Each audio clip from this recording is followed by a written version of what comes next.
Wow, look at the assist. Jigging Raps catch them all year long. I can't net a fish. But right now is absolute go time. This might be the perfect tournament under. See if I can get them out of the net.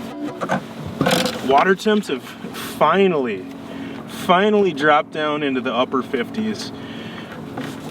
Just a week ago, they were still 66, 67 degrees on a lot of these lakes. And we slept in this morning because it was 29 degrees when we got up. So we hit the lake at the crack of noon. This time of year, you don't have to get out there right away. You can let things warm up. A lot of the times the bite doesn't even really get going until 11 o'clock. 3 o'clock if I had to choose, but you see the water temps dropped 10 degrees in the last few days, and the fish are getting a little bit fiery, and we're starting to see them also pull out of the weeds, which I haven't seen fish in that outside 22 to 25 foot edge schooled up all year. But once those water temps get below 62 is like that magic number.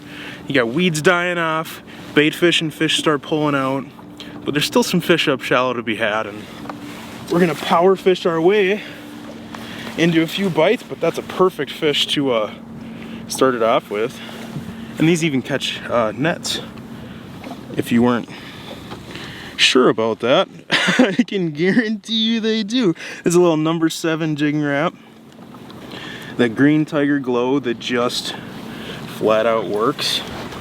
And you know I gotta have that little VMC bladed hybrid treble on there. All right, round 2, fight. Here comes a 100-foot Hail Mary. Oh, that was money. Probably too far. Oh, I'm getting chased down. I can see freaking 90 feet. No way! That was like a 90-foot Hail Mary. But you could see him charging down to go after it.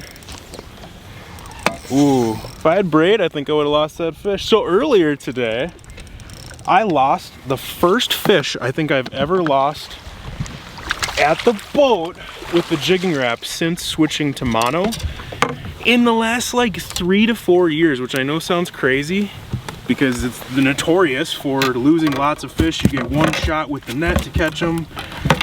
But I literally think that earlier that was the first fish in 3+ years that got off after I had him hooked up and fought him to the boat since using mono. Wow, do I have a mess going on here. Let me see if I can get the fish out of there. Wow, okay, well we'll deal with that later. I'll give someone 20 bucks to come untangle that. But in the meantime, there's another nice, thick, chunky one. That was cool. There was a big pot of them, and you could probably see, I think I had the live scope recording, but how they just shot straight down to chase it. I think maybe one pump in, got whacked. But that's a cool thing with the jigging raps, and I mean, like I said, they catch fish all year long. But when you get into this magical fall time of year, I'm not gonna worry about that right now. You can pull up on spots, pull up on little, this is an inside corner of a point, the tips of points, deep humps, and if you don't get bit right away within your first couple casts, but like for sure within 10 minutes, get out of there. Because they're either the right mood of fish or they're not. Or maybe they're suckers, or maybe there's something else, you know, but it's crazy how pull up on a spot and catch a couple right away, and when they're the right fish, the right mood, it's the deal. But if you don't get bit right away, there's no point in sitting there. Even if you're graphing 20, 30 fish, whatever. I mean, switch up baits for sure, but I'm on to the next. Keep moving, and we should probably jump in and talk some more specific locations of where we're gonna be fishing these fish for basically the next month of the season. I mean, I love rubber nets, other than the fact that they weigh 100 pounds. So you get one that's lighter, and if a jigging rap or a treble hook comes within 20 feet of it, you're screwed. There's no winning. Unless, does anybody know if they make a rubber style net that doesn't weigh 14 pounds? Let me know in the comments, because I would love to try one. All right, 20 minutes later, we can fish again. There's no way I'm netting the next one. It comes in, there's no way.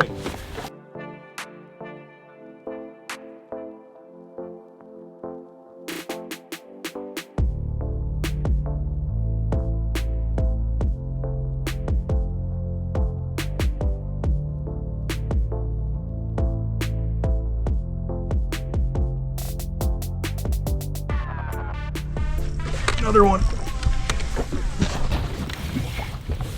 Oof. Dude, back-to-back casts. That is special. Oh man, is that fun. So yeah, I said I was running 10-pound Sufix Advance Mono, by far my favorite jigging rap line. And cause the mono is my shock absorber in the system, it lets me use a really stout, beefy rod. This is a 7-1 medium fast 2B. Do I risk losing this fish to not put it in that net again? What do you think? I think it's too big to boat float. All right. God dang it, I don't even want to when there's fish to be caught. This is a good one. I think normally by about now I would have popped him off on braid.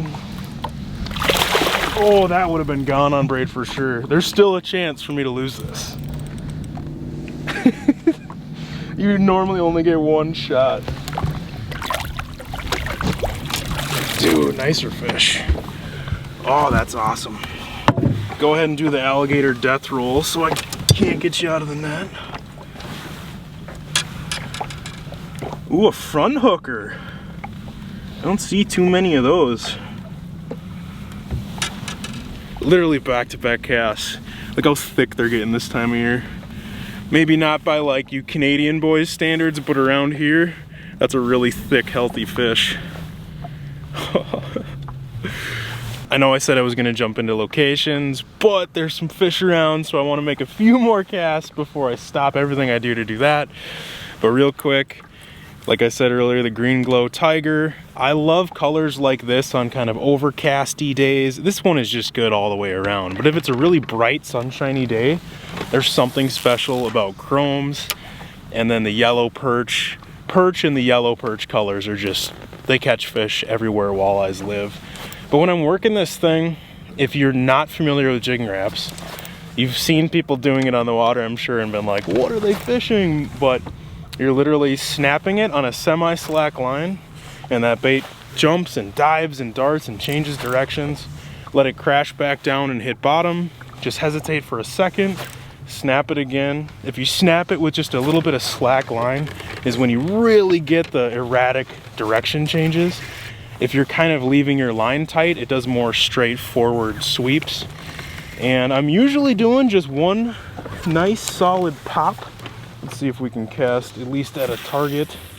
I'm usually just doing one big solid pop, but definitely switch it up and play with it. There's some days they love that double pump thing where instead of that, you're going pop, pop, and it brings that bait up, and when you pull it that second time, it changes directions again, and it's just something a little different look.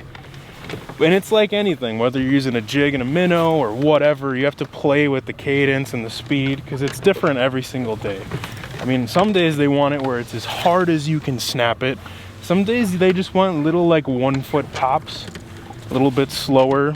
So I'm just constantly playing around, trying different things. It really helps to have a couple people in the boat to each use a different color, each do a little different jigging cadence.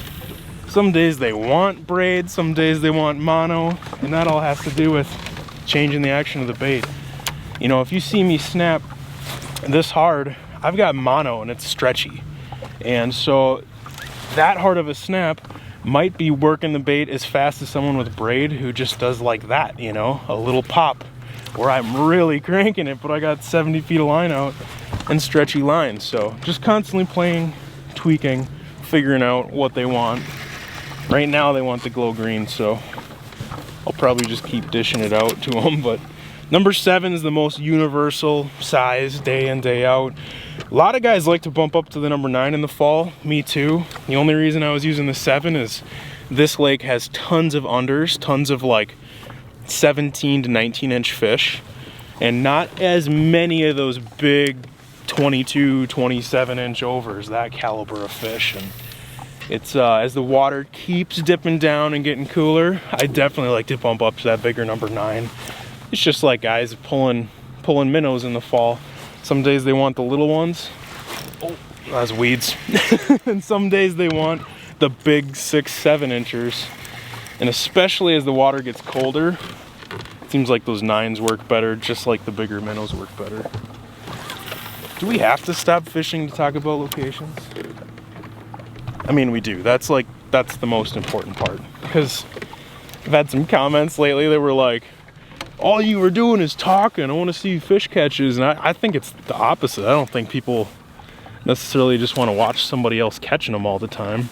The whole reason I do these videos is to help other people catch more fish, try things that they can, you know, put to work on their lake in their backyard, and hopefully not go home skunked every time. So I usually try to mix a few fish catches in there, and then I just blab and blab and blab. If you want to just watch a 20-minute video of me catching 37 fish, let me know, because I would not mind going out someday and just not talking and just setting the hook the whole time with zero context of what's going on and why.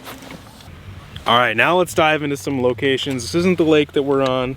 Don't fish these spots because there's probably not fish on them, but I'm picking stuff that looks like the type of things I'm gonna be hitting for the next 2 to 3 weeks on all these lakes where there's walleyes. I'm telling every lake within an hour radius of me, if you go to stuff like this, there's walleyes there. The first one, deep humps surrounded by deep water. I like to have anything I'm fishing this time of year have deep water adjacent. And stuff like this where it tops off in that 22 to 25 foot range, surrounded by deep water. Those are little hard bottom areas. They're really easy to drive over with 2D sonar, down imaging, or side imaging. You don't need the new stuff to do that. Idle over them at 4 or 5 miles per hour. If you don't see fish, don't fish it. If you see fish, have that jigging rap ready, finger on the trigger, plop it out behind the boat, a couple rips. If you don't get bit, keep moving. If there's a lot of fish there, obviously, then I drop trolling motor and try to dissect it a little bit. But deep humps, surrounded by deep water, money in the fall, easy to scan. A lot of our fish today came on main lake points and inside corners. Here's an example of one. So we got this beautiful little point here that comes off, but we caught a lot of fish today piled right in the inside corners of these points. Normally I'd expect them to be more out on the tip. It kind of depends. We've had the wind blowing many days in a row.